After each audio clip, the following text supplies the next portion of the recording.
घर में सौतेली माँ और सौतेले भाई बहन से दुखी मैं एमए बीएड करने के बाद मैं सरकारी नौकरी के लिए प्रतीक्षारत हूँ। मैंने अपर्णा से कहा, यह लड़का तुम्हारे लिए बिल्कुल सही है। दोनों की एक ही टीचिंग लाइन में जॉब हो जाएगी, जोड़ी अच्छी जमेगी। वह हंसकर बोली, अभी नौकरी की तलाश में है और उम्र भी मुझसे कम है। मैंने कहा, क्वालिफाइड तो है, नौकरी भी मिल जाएगी। और रही बात उम्र की, तो 2-4 साल का अंतर कोई मायने नहीं रखता। आजकल तो कमाऊ लड़कियां उम्र में बड़ी भी हों तो भी पुरुष विवाह के लिए तैयार हो जाते हैं। उसने कोई जवाब नहीं दिया। मैंने सोचा, अपर्णा को यदि यह पसंद नहीं है तो कोई बात नहीं, और भी पत्र आ रहे हैं, कोई ना कोई ढंग का रिश्ता मिल ही जाएगा। 2-3 सप्ताह ऐसे ही गुजर गए। तभी एक दिन वह मेरे पास आकर चुपचाप बैठ गई। बहुत परेशान थी, हाथ में एक अंतर्देशीय पत्र पकड़े हुए थी। अखबार में जो विज्ञापन दिया था उसमें उसने मेरा पता दे रखा था। रिश्ते के संबंध में पत्र मेरे पास ही आते थे। फिर यह क्या था? विज्ञापन का जवाब तो नहीं हो सकता। मैंने पूछा, क्या बात है अपर्णा? बहुत परेशान लग रही हो, क्या घर से कोई पत्र आया है? माँ की तबीयत तो ठीक है? वह बोली, हाँ सब ठीक है, परंतु फिर भी मुझे लगा कि वह मुझसे कुछ छुपा रही है। बताओ ना, क्या बात है? मैं पत्र के विषय में कुछ पूछती इससे पहले ही उसने वह पत्र मेरी ओर बढ़ा दिया। मैंने पत्र खोला और पढ़ने लगी। किसी लड़के ने पत्र लिखा था जिसका मजमून यह था कि वह अपर्णा को बहुत पसंद करने लगा है। यदि अपर्णा जानना चाहती है कि वह कौन है तो अगले सप्ताह में क्रमशः गुलाबी रंग की साड़ी, हरे चेक वाली साड़ी, क्रीम कलर की फूलों वाली साड़ी, पीला बेस और काले बॉर्डर वाली साड़ी पहन कर आएगी। तो वह समझेगा कि वह उससे मिलना चाहती है, तो वह सामने आकर मिल लेगा। बाकी बातें मिलने पर होंगी। पत्र में ऊपर की तरफ अपर्णा का ब्लैक एंड वाइट फ़ोटो भी प्रिंट था। पूरा पत्र टाइप किया गया था। पत्र लिखने वाले ने अपना नाम और पता नहीं लिखा था। पत्र पढ़कर मैं हैरान रह गई। यह कौन हो सकता है? अपर्णा, क्या तुम इसे जानती हो? नहीं तो पता नहीं कौन है। मुझे तो बहुत डर लग रहा है दीदी। अब तो मैं यह साड़ियाँ भूल कर भी नहीं पहनूंगी। यह फ़ोटो उसके पास कैसे आया मुझे नहीं पता। कहीं अपने स्टाफ में तो ऐसा कोई नहीं है जो तुम्हें परेशान करने की नीयत से ऐसा कर रहा हो। राइटिंग पहचान में ना आ जाए इसलिए टाइप किया है। मैंने शंका जताई। ऐसा लगता तो नहीं है दीदी, परंतु आप यहाँ पर पहले से काम कर रही हैं। आपकी नज़र में कोई ऐसा है जो इस तरह की हरकत कर सके? यही तो मैं सोच रही हूँ अपर्णा। ऐसा तो मुझे कोई भी नहीं लगता। अपने स्टाफ में तो वर्षा और सुष्मिता भी हैं जो अभी अविवाहित हैं। उनके साथ कभी ऐसी घटना घटित नहीं हुई। यदि कुछ हुआ होता तो पता तो चलता। इस तरह की बातें कभी छिपती नहीं हैं, पता चल ही जाती हैं। सभी पुरुष अध्यापक शालीन और सुसंस्कृत हैं। किसी ने कभी असभ्य व्यवहार नहीं किया है, इसलिए अपने स्टाफ में तो कोई नहीं हो सकता। यह कोई बाहर का ही पुरुष है। कौन हो सकता है? उस एक पत्र ने अपर्णा के मन में हलचल मचा दी थी। अब हम दोनों ही उस पुरुष का पता लगाने की कोशिश में थी। कुछ दिन पहले सौतेली माँ के व्यवहार से दुखी युवक का पत्र रिश्ते के लिए आया था। मैंने अपर्णा से उस पर विचार करने के लिए कहा। अपर्णा बोली, दीदी लगता है अब तो मुझे जैसा भी रिश्ता मिलता है उसी से संतोष करना पड़ेगा, क्योंकि समाज में अकेले रहकर जीवन काटना तो जैसे दुर्भर ही हो रहा है। यदि आप उचित समझें तो आप ही पत्र लिख दें। इस समय वह उस अनजान पत्र को लेकर बहुत दुखी थी जिसमें अपर्णा का फोटो भी प्रिंट था। मैंने भी अपर्णा की भावनाओं को समझते हुए स्वयं उस युवक को पत्र डाल दिया कि एक दिन मैं क्लास में पढ़ा रही थी, तभी गेटमैन ने आकर मुझे बताया कि आपसे कोई मिलना चाहता है। मैंने उसको कहा, स्टाफ रूम में बैठा दो, मैं अभी क्लास ख़त्म होने पर आती हूँ। पीरियड ख़त्म होते ही जब मैं वहाँ पहुँची तो मैंने देखा कि सामने कुर्सी पर एक सुंदर सा युवक बैठा है। पास पहुँचकर मैंने कहा, जी कहिए, क्या चाहिए आपको? आपसे ही मिलना चाहता हूँ। आप ही सुगंधा है ना? जी हाँ कहिए। उसने जेब से एक पत्र निकाल कर मुझे दिया। पहली नज़र में मुझे वह अपर्णा के लिए उपयुक्त वर लगा। मैं उसे कैंटीन में ले गई। अपर्णा भी वहीं पर आ गई। अपर्णा, यह सुमित है और यह अपर्णा। मैंने एक दूसरे का परिचय कराया। दोनों की नज़रें एक दूसरे से टकराई। कैसे बात शुरू करें, यह सोचते हुए कुछ देर सब चुप बैठे रहे। मैंने चुप्पी तोड़ते हुए सुमित से कहा, आप अविवाहित हैं, क्या तलाकशुदा से शादी करना पसंद करेंगे? आपके परिवार वाले विरोध तो नहीं करेंगे? वह बोला, यदि ऐसा विरोध होता तो मैं यहाँ आपसे मिलने ही नहीं आता। यदि रिश्तों के बीच में खटास पैदा होने लगे तो अलग हो जाना ही बेहतर है। अपर्णा ने बिल्कुल सही निर्णय लिया। तलाक को मैं एक हादसा मानता हूँ, इससे ज़्यादा कुछ नहीं। आपको अभी नौकरी तो मिली नहीं है, अपना गुजारा कैसे करते हैं? मेरा मतलब, शादी जैसा कदम उठाने से पहले आत्मनिर्भर तो होना ही चाहिए। मैं कोशिश कर रहा हूँ, जहाँ भी जगह निकलती है मैं आवेदन करता हूँ। मेरी कई लोगों से जान पहचान भी है। नौकरी तो मुझे कभी भी मिल सकती है। तो फिर पहले नौकरी के लिए कोशिश कीजिए, पहले नौकरी फिर शादी। ऐसा ही होता है। शादी के बाद में परिवार बढ़ता है। आय का साधन जुटाए बिना आप परिवार का पालन पोषण कर से करेंगे, उसकी आप चिंता ना करें। नौकरी तो कभी भी हासिल की जा सकती है और फिर अपर्णा के वेतन में एक परिवार का खर्चा आराम से चल सकता है। मैंने चौंक कर उसकी बातों का अर्थ समझते हुए अपर्णा की ओर देखा। वह मंद मंद मुस्कुरा रही थी। मैं चलती हूँ दीदी, आप इनसे पूरी तरह बात कर लीजिए और यदि आपको उचित लगे तो मुझे बता दीजिए। मैं अपर्णा को जाते हुए देखती रही। फिर मैं उस युवक को देखने लगी जिसके लिए अपर्णा की नौकरी बहुत बड़ा लालच था और अपनी नौकरी करना बिल्कुल ही गैर ज़रूरी। मैंने कहा, इसका मतलब आप नौकरी ना करके पत्नी की नौकरी से ही संतुष्ट हैं, उसी के वेतन पर जीना चाहते हैं। पत्नी की देखभाल करना, उसे समाज में स्थान दिलाना और संतान का सुख देना भी तो पति का फर्ज है। मैं यह फर्ज पूरी तरह से निभाऊंगा। यह भी तो एक तरह की नौकरी है। वह बड़ी बेबाकी से अपनी बात कहता जा रहा था। खूबसूरत चेहरे के पीछे एक बेशर्म इंसान मैंने पहली बार देखा था। अकेली औरत को सहारा देना क्या कम है? अकेली औरत को पुरुष का सहारा चाहिए, एक सुरक्षा कवच चाहिए, और वही मैं अपर्णा को दूंगा। बदले में वह मेरा पालन पोषण करेगी। उसने निर्लज्जता की सारी सीमाएं पार कर दी थी। तो आप एक तरह का सौदा करना चाहते हैं। जीवन का दूसरा नाम सौदा ही तो है, लेना देना ही तो जिंदगी है। इससे आगे वह कुछ कहता। मेरे सब्र का बांध टूट चुका था। मैंने उससे कहा, माफ़ कीजिएगा, मेरा ही दोष है जो आपको पत्र लिख बैठी। आप यहाँ से जा सकते हैं।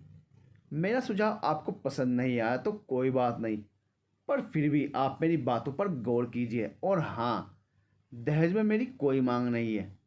ऐसा कहकर वह बेशर्मी से मुस्कुराया। उसको मुस्कुराता हुआ देखकर मेरे तन बदन में आग लग गई। जी में तो आया कि अभी इसको दो थप्पड़ लगाकर चलता करूं, परंतु कैंटीन में तमाशा ना हो जाए, यह सोचकर मैं बर्दाश्त करती रही। मेरी ओर से बात बनती हुई ना देखकर वह वहाँ से चल दिया। मुझसे बात करके वह इतना तो समझ गया था कि अपर्णा से बात नहीं हो पाएगी, क्योंकि उससे मिलने से पहले उसे मुझे राज़ी करना होगा। वह वहाँ से चला तो गया, परंतु जाते जाते मेरे मन में एक प्रश्न छोड़ गया था। क्या ऐसा भी नाकारा लोग होते हैं जो घर बैठकर पत्नी की कमाई पर जीवन यापन करना चाहते हैं? यह बात बिल्कुल सच है कि किसी भी महिला के लिए शादी तोड़कर तलाक लेना बहुत ही पीड़ादायक फैसला होता है। भले ही गलती किसी की भी हो, लेकिन सज़ा दोनों को मिलती है। अपर्णा के मन में इस समय अंतर्द्वंद चल रहा था। वह समझ नहीं पा रही थी कि उसने तलाक लेकर सही किया अथवा नहीं। पति मानसिक रूप से बीमार थे तो उसमें उसका कोई दोष नहीं था। सारा दोष उनके सास ससुर का था, जिन्होंने यह बात छुपाकर अपने बेटे की शादी उसके साथ करा दी। वह तो निभा ही रही थी, परंतु हद तो तब हो गई जब ससुर ने बेटे के पागलपन का नाजायज़ फ़ायदा उठाना चाहा। असल में तो उसने तलाक इसीलिए लिया था। वह ऐसे परिवार से सदा के लिए अपना पीछा छुड़ाना चाहती थी। घरवाले भी इसके लिए आसानी से तैयार हो गए। उसने अपनी गृहस्थी को लेकर के कितने सुंदर सपने संजोए थे, परंतु एक वर्ष में ही सपनों का सुंदर महल ढह गया। जिस महिला की गृहस्थी उजड़ती है वह इस दर्द को समझ सकती है। दोबारा नए सिरे से गृहस्थी जमाना कितना कठिन है। एक एक कदम फूंक फूंक कर रखना पड़ता है, तलाक लेने वाला पुरुष अगर चाहे तो आसानी से दूसरी शादी कर सकता है, किंतु तलाकशुदा महिलाओं के लिए यह राह आसान नहीं होती।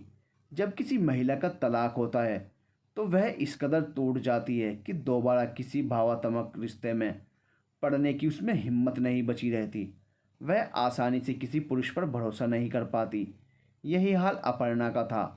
अखबार में इश्तिहार देने पर रिश्ते तो कई आए, परंतु उसे कोई भी विश्वसनीय नहीं लगा। दीदी, आज बड़े भैया का पत्र आया है, अगले महीने वह 15 दिन की छुट्टियां लेकर आ रहे हैं। कहाँ खो गई दीदी आप? उसने कहा तो जैसे मैं नींद से जागी। मैंने देखा उसके चेहरे से खुशी टपक रही थी। आज तो बहुत खुश नज़र आ रही हो अपर्णा। मैं बोली, हाँ दीदी, भैया जो आ रहे हैं, अब तो मुझे किसी बात की चिंता नहीं है। वही आकर सब कुछ संभाल लेंगे। वह एकदम मासूम बच्चे की तरह बेफिक्री से बोली। अगले 2-3 दिन तक वह बहुत खुश थी। तभी एक दिन अचानक एक वृद्ध पुरुष कॉलेज में आकर अपर्णा के बारे में पूछताछ करने लगे। गेटमैन ने आकर प्रिंसिपल साहब को बताया तो उन्होंने उस वृद्ध को अपने ऑफिस में ही बुला लिया। प्रिंसिपल साहब की यह आदत बहुत अच्छी थी कि जब भी कोई बाहर का व्यक्ति स्टाफ के किसी कर्मचारी या शिक्षक से मिलने के लिए आता तो वह उसे ऑफिस में ही बिठा लेते थे। चपरासी ने पानी पिलाने को कहकर अपर्णा को भी उन्होंने बुलवा लिया। अपर्णा, यह आपसे मिलने आए हैं, वृद्ध पुरुष की ओर इशारा करते हुए प्रिंसिपल साहब ने कहा। क्षमा कीजिए, मैंने आपको पहचाना नहीं, अपर्णा बोली। दोनों ही एक दूसरे से बिल्कुल अपरिचित थे। यह उनके हाव भाव से स्पष्ट हो रहा था। जानोगी कैसे? हम आपस में पहली बार ही मिल रहे हैं। मैं Sunil Sengar, retired bank cashier हूँ, वह बोले। श्रीमान जी, आप अपर्णा से किस संबंध में मिलना चाहते हैं? कृपया बताने का कष्ट करें। प्रिंसिपल साहब बीच में ही दोनों की बातचीत को रोकते हुए बोले। प्रिंसिपल साहब को अपर्णा के तलाक के बारे में पता था, इसलिए उन्हें लगा कि ससुराल पक्ष से कोई मिलने के लिए आया है। कुछ देर बाद कहा, अपर्णा को परखने की दृष्टि से देखते हुए वृद्ध ने, दरअसल मैं अपने दामाद को लेकर बहुत परेशान हूँ। मेरी बेटी की शादी को 4 साल हुए हैं। बेटी और दामाद दोनों ही बहुत खुश थे। दोनों का एक बेटा भी है। अचानक ही पिछले 2 महीने से दामाद के व्यवहार में बहुत परिवर्तन दिखाई देने लगा। वह मेरी बेटी के प्रति अनमना सा रहने लगा। बेटी ने इसका कारण पूछा। दोनों के बीच कुछ नोकझोंक भी हुई। उसके बाद वह मेरी बेटी को मेरे पास छोड़ गया। बाद में बेटी ने बताया कि उसके वॉलेट में अपर्णा नाम की किसी लड़की का फ़ोटो था। बहुत पूछने पर उसने पूरी बात बताई कि उसने अपर्णा को ऑफिस में एक मीटिंग में देखा था। तभी से वह उसको चाहने लगा। उसकी यह चाहत एक तरफा थी। अब वह अपर्णा को पाने के लिए परेशान है। पूरी बात सुनकर अपर्णा एकदम से चौंक गई। अब उसकी समझ में आया कि वह पत्र डालने वाला अनजान व्यक्ति यह था। पहले तो उसे कुछ समझ में नहीं आया कि वह क्या करे। कुछ देर की चुप्पी के बाद वह बोली, इस विषय में मैं आपकी क्या मदद कर सकती हूँ? मुझे उसने पत्र डाला था, परंतु मैंने उसका कोई जवाब नहीं दिया। मैं सवय उससे छुटकारा पाना चाहती हूँ। आप निश्चिंत रहें, मैं आपके दामाद और बेटी के बीच में कभी नहीं आऊँगी। अपर्णा, तुमसे मिलकर और बातें करके मुझे बहुत राहत महसूस हो रही है। मुझे उम्मीद है कि तुम मेरी मदद अवश्य करोगी। तुम मेरी बेटी की ही तरह हो। मैं चाहता हूँ कि तुम अपना ट्रांसफ़र यहाँ से किसी दूसरे शहर में करा लो। तुम यहाँ नहीं रहोगी तो शायद वह तुम्हें भूल जाएगा। बस यही एक उपाय है। आशा भरी नज़रों से देखते हुए वृद्ध बोले। अभी तक प्रिंसिपल साहब मुंह बनकर दोनों की बातों को सुन रहे थे। पूरी बात समझ में आने पर वह बोले, महोदय, आप निश्चिंत रहें। अपर्णा को मैं अच्छी तरह से जानता हूँ। यह उन लड़कियों में से नहीं है जो दूसरों के बसे बसाए घर को उजाड़े। यह तो खुद ही वक्त की मारी हुई है। आज से 4 वर्ष पहले इसका तलाक हो गया। जो इस पीड़ा से गुजर चुका हो वह दूसरे के साथ ऐसा क्यों करेगा? प्रिंसिपल साहब की बात सुनकर वृद्ध काफ़ी आश्वस्त नजर आए। बेटी, मैं तुम्हारा ट्रांसफ़र कराने में पूरी सहायता करूँगा। कुछ पॉलिटिकल लोगों से मेरी अच्छी जान पहचान भी है। उनसे कहकर तुम्हारा ट्रांसफ़र मनचाही जगह पर करा दूंगा। मैं 1 सप्ताह बाद फिर से तुमसे मिलूँगा, कहकर वह चले गए। सुनील सेंगर अपनी पुत्री की गृहस्थी को बचाने के लिए अपर्णा के बारे में पता करके उससे मिलने के लिए उसके कॉलेज में पहुंच गए थे। अपर्णा से मिलकर उससे बात करके वह काफ़ी संतुष्ट हुए थे। उनके आने से अपर्णा की समस्या भी सुलझ गई थी। वह अभी तक अनजान पत्र को लेकर बहुत परेशान थी। उसे समझ नहीं आ रहा था कि वह कौन व्यक्ति है जिसने उसे पत्र भेजा है। अब उसके सामने पूरी स्थिति साफ हो चुकी थी। दीदी, आज मैं बहुत खुश हूँ। उस व्यक्ति का पता लग चुका है जिसने मुझे पत्र भेजा था। उसके ससुर खुद मुझसे मिलने आए थे और वह मेरी मदद करना चाहते हैं। अच्छा, यह तो बहुत अच्छी बात है। उससे पीछा छूट जाएगा। तुम्हारे बड़े भैया भी आ रहे हैं। अब तुम्हारी सभी मुश्किलें दूर हो जाएंगी। मैंने मुस्कुराते हुए अपर्णा से कहा। अपर्णा ने 1 सप्ताह की छुट्टियों की स्वीकृति के लिए पहले से ही अप्लाई कर दिया था। बड़े भैया के आने पर वह भी अपने घर चली गई थी। उसने माँ को सुनील सेंगर के दामाद के विषय में बता दिया था। माँ के द्वारा जब यह घटना बड़े भैया को पता चली तो उन्होंने अपर्णा से कहा, अपर्णा, उस व्यक्ति के विषय में मुझे बताओ कि उसको तुमने कहाँ पर और कितनी बार देखा था। कौन है वह? कितने दिन हो गए इस बात को? मुझे वह पत्र दिखाओ। कल ही मैं पुलिस थाने में इसकी रिपोर्ट दर्ज कराऊंगा। उनकी बात सुनकर माँ बोली, बेटा, उस लड़के के ससुर अपने दामाद की इस हरकत से बहुत परेशान हैं। वह उनकी लड़की को भी तंग कर रहा है। उन्होंने अपर्णा को यकीन दिलाया कि अगर वह इस संबंध में अपर्णा की मदद करेंगे। वह चाहते हैं कि अपर्णा का वहाँ से ट्रांसफ़र दूसरे शहर में हो जाए। उनकी बातों से मुझे वह भले आदमी लग रहे हैं। पुलिस थाने में रिपोर्ट दर्ज कराने से उनकी बदनामी होगी। इसलिए मैं चाहती हूँ कि तुम उनकी बात मानकर अपर्णा का ट्रांसफ़र यहीं पर करा लो। माँ की बात सुनकर अपर्णा को भी लगा कि वह सही कह रही हैं। उनका ट्रांसफ़र इसी शहर में हो जाए, इससे अच्छी और क्या बात हो सकती है। अपर्णा ने प्रिंसिपल साहब से नो ऑब्जेक्शन सर्टिफिकेट लेकर अपने ट्रांसफ़र के लिए अप्लाई कर दिया था। ट्रांसफ़र इतना आसान नहीं था क्योंकि ज़िले में केवल एक ही राजकीय बालिका इंटर कॉलेज था जिसमें प्रवक्ता जीव विज्ञान की केवल एक पोस्ट थी। ट्रांसफ़र होने पर अपर्णा यहाँ से चली जाएगी, यह सोचकर मुझे अच्छा नहीं लगा था। परंतु उसका घर उसे मिल जाएगा। वह वहाँ पर माँ और भाई के साथ सुख शांति से रह सकेगी। कल्पना मात्र से मन में एक तरह की खुशी भी थी। अपर्णा की एक समस्या तो सुलझती हुई लग रही थी। अब मैं मन ही मन ईश्वर से यह प्रार्थना कर रही थी कि उसका घर भी जल्दी बस जाए। बड़े भैया भी यही चाहते थे कि जब आए हैं तो अच्छा रिश्ता मिल जाने पर बहन को पुनर्विवाह करके जाएं। माँ का स्वास्थ्य भी अच्छा नहीं चल रहा था। पता नहीं कब तक शरीर उनका साथ दे। उसके बाद तो अपर्णा एकदम से अकेली पड़ जाएगी। दीदी, कल बड़े भैया माँ को लेकर यहाँ आ रहे हैं। वह सुनील जी से मिलना चाहते हैं। इसी बहाने माँ भी आपसे मिल लेंगी।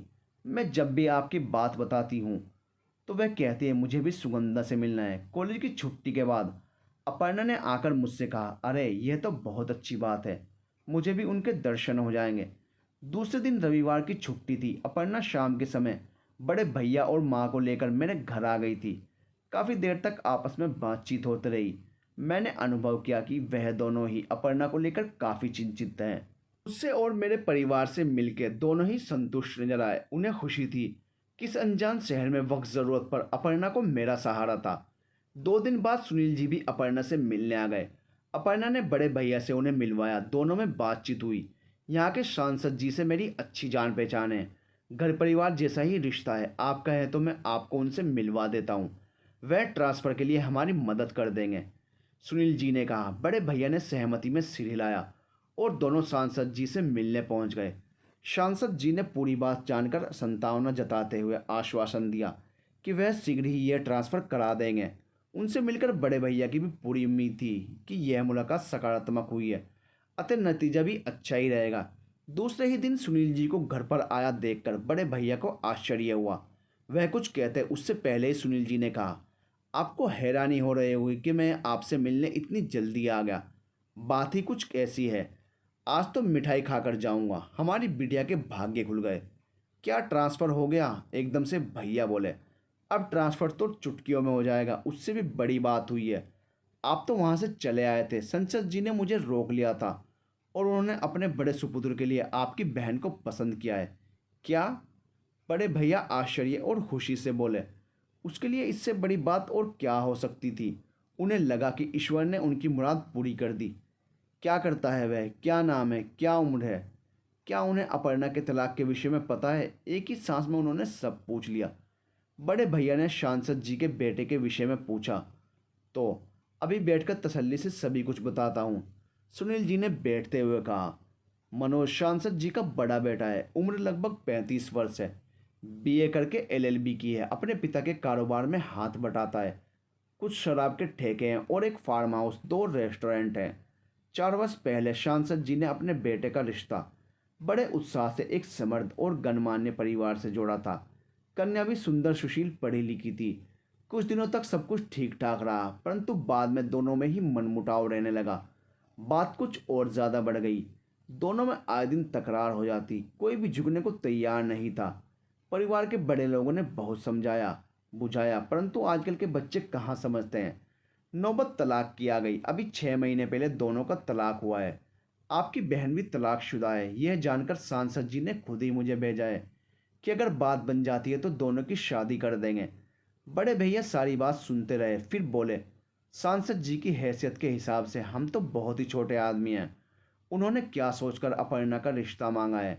उन्होंने आपकी हैसियत नहीं, बिटिया को देखकर पसंद किया है।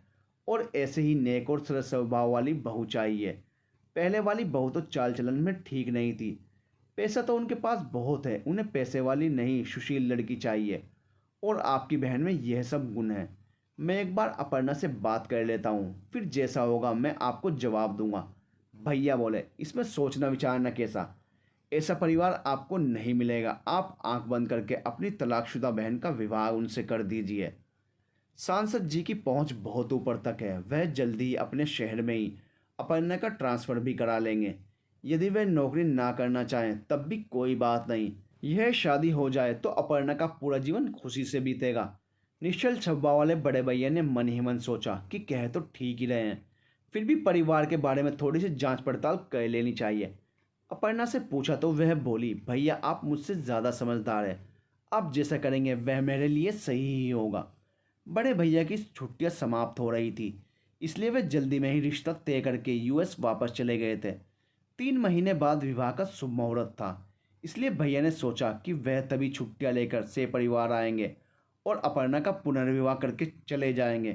कुछ दिनों बाद ही पता चला कि सांसद जी का बेटा बहुत बिगड़ा हुआ है और शराब का भी आदी है। उसकी पत्नी तो बहुत अच्छी थी, परंतु वह अक्सर ही रात में देर से आता था, दिन में भी दोस्तों के साथ में घूमता फिरता था। एक सभ्य परिवार की लड़की इसे कैसे बर्दाश्त करती? इसी कारण उसका पहली पत्नी से तलाक हुआ था। अपर्णा को जब यह बात पता लगी तो उसने बड़े भैया को बताया। बड़े भैया ने रिश्ते के लिए तुरंत मना कर दिया। इस घटना से अपर्णा का मन बहुत आहत हुआ। अच्छा हुआ विवाह से पहले ही सब कुछ पता चल गया। अपर्णा एक बहुत बड़े षड्यंत्र का शिकार होने से बच गई। एक दिन सहसा अपर्णा के शब्दों ने मुझे चौंका दिया। दीदी, मुझे लगता है कि मैंने किसी के साथ अन्याय किया है। यह उसी का फल है जो पग पग मुझे ठोकरें मिल रही हैं। किसी के हाथ से अपना हाथ छटक कर छुड़ाया था, तभी तो अब बार बार लहूलुहान हो जाती हूँ। कोई था जिसे मेरी बहुत ज़रूरत थी, जो हर तरफ से डरकर बच्चे की तरह मेरी गोदी में छिपना चाहता था। बहुत चाहता था मुझे। एक बालपन की अवहेलना की थी मैंने, शायद उसी का फल भोग रही हूँ दीदी। भाग्य पर विश्वास है ना तुम्हें? पहले मैं ये सब नहीं मानती थी, परंतु अब मुझे भी होने लगा है। मुझे लगता है सब अपना अपना भाग्य लेकर पैदा होते हैं। संसार में सबका अपना अपना हिस्सा होता है। मेरे हिस्से का मुझे मिला तो मुझे उसे ठुकराना नहीं चाहिए था। मैं समझ नहीं पा रही हूँ तुम क्या कहना चाहती हो, मैंने अपर्णा से कहा। अब कैसे समझाऊँ आपको? कहकर तनिक मुस्कुरा दी अपर्णा। दीदी, कस्तूरी की सुगंध मृग को बावला बना देती है और वह उस सुगंध की तलाश में इधर उधर भटकता है, परंतु वास्तव में कस्तूरी मृग की नाभि में ही रहती है। उसी तरह जिस सुख की तलाश में इंसान इधर उधर भटकता है, वास्तव में वह सुख उसके हृदय में ही बसता है। अपर्णा के मुख से यह सब सुनकर मैं अचंभित था। इतनी कम उम्र में उसको इतना कटु अनुभव हो गया था। सही बात है, ठोकर खाकर मनुष्य कच्ची उम्र में ही पक जाता है। 2-3 दिन बाद अपर्णा छुट्टी पर चली गई। एक सप्ताह बाद लौटी तो वह बहुत खुश दिखाई दे रही थी। उसके चेहरे की आभा बढ़ा रहे मांग में बड़े चुटकी भर सिंदूर पर मेरी नज़र पड़ी। मैंने जैसे ही उसे प्रश्नवाचक दृष्टि से देखा, मेरी नज़रों का अभिप्राय समझ नीचे गर्दन कर वह शालीनता से मुस्कुरा दी। मैंने दूसरी शादी कर ली है दीदी। क्या? किससे? कौन है वह? अचानक ही फैसला कर लिया। पहले तो तुमने कभी बताया नहीं। ढेर सारे प्रश्न एक साथ मेरे मुंह से निकले।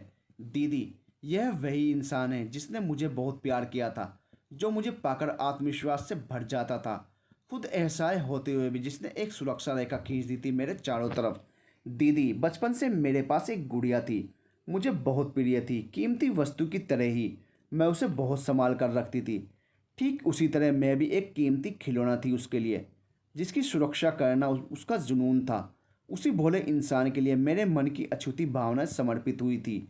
वह बालक की तरह मेरी गोद में सिमट जाता और कभी बलिष्ठ पुरुष के समान मुझे ऐसा बांध लेता कि मैं हार जाती। वह मेरा पूर्व पति है दीदी। मैं हिम्मत करके उससे मिलने गई थी। पिता की मृत्यु के बाद वह और उसकी माँ अकेले रह गए थे। यह सुन मैं अवाक सी अपर्णा को देखने लगी। मुझे देखकर वह भावुक होकर बच्चे की तरह रोने लगा। दीदी, 5 वर्ष के अंतराल के उपरांत भी उसका प्यार मेरे लिए तनिक भी कम नहीं हुआ था। तलाक के कानूनी दांव पेंच उसके मासूम मन को समझ में नहीं आए, और ना ही उसे यह समझ आया कि उसे छूना अब उसके अधिकार में नहीं आता।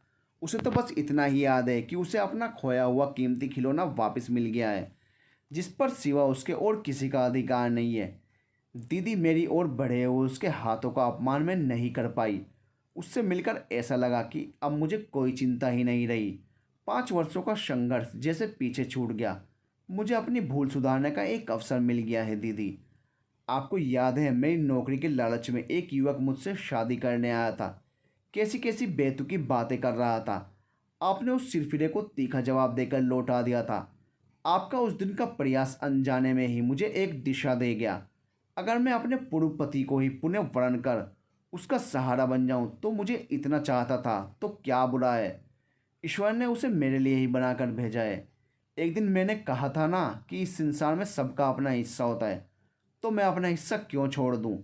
लेकिन वह तो दिमागी तौर पर अस्वस्थ था ना, और यही वजह थी कि तुम्हारा उससे तलाक हो गया था।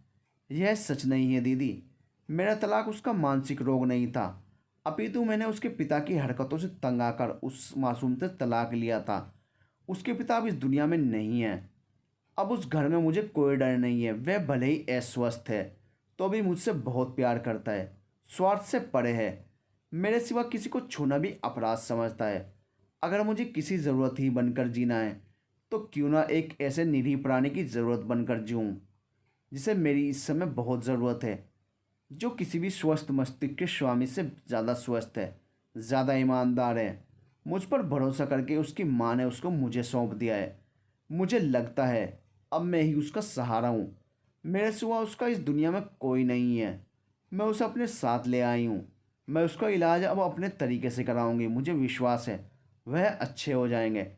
अपर्णा के मुंह से यह सुनकर मेरी आंखें भर आई। कितना मुश्किल है ना किसी मनुष्य के मन को समझ पाना।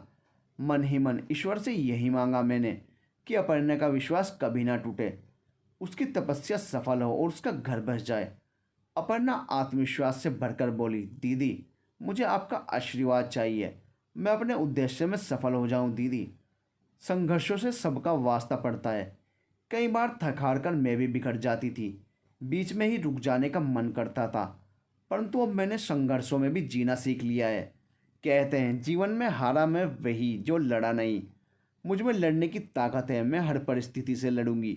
मैं बोली, अपर्णा, बड़े भैया से भी इस विषय में बात कर लेना, उनकी राय भी ज़रूरी है। दीदी, मैं अपने बड़े भैया को जानती हूँ, वह मेरे फैसले पर कभी मना नहीं करेंगे। मेरी खुशी में ही उनकी खुशी है। फिर भी मैंने उनसे बात कर ली है, वह भी इस फैसले से खुश हैं। वैसे भी मैं कुछ गलत नहीं कर रही हूँ दीदी। जीवन में प्यार एक बार होता है, दूसरी बार सिर्फ समझौता। जो मेरा पहला प्यार है उसी के साथ मैंने अपना जीवन व्यतीत करने का फैसला किया है। मुझे समझौते का प्यार मंजूर नहीं है। मैं आश्चर्यचकित सी अपर्णा की ओर देख रही थी। छोटी उम्र में भी कितनी समझकर हो गई थी वो। उसने सभी संघर्षों का सामना करते हुए अपने पति का इलाज कराया। उसके प्यार और सेवा से उसके पति की हालत में काफ़ी सुधार आ गया। उसने अपने पति की इतने मन से सेवा की कि एक दिन भगवान ने उसके पति को पूरी तरह स्वस्थ कर दिया, और वह अपर्णा को जी जान से चाहता है। आज उसका उसके पहले प्यार एक बलवान स्वस्थ व्यक्ति के साथ बसी गया। उसका घर बसा देख, उसको खुश देख मैं भी आज बहुत खुश हूँ।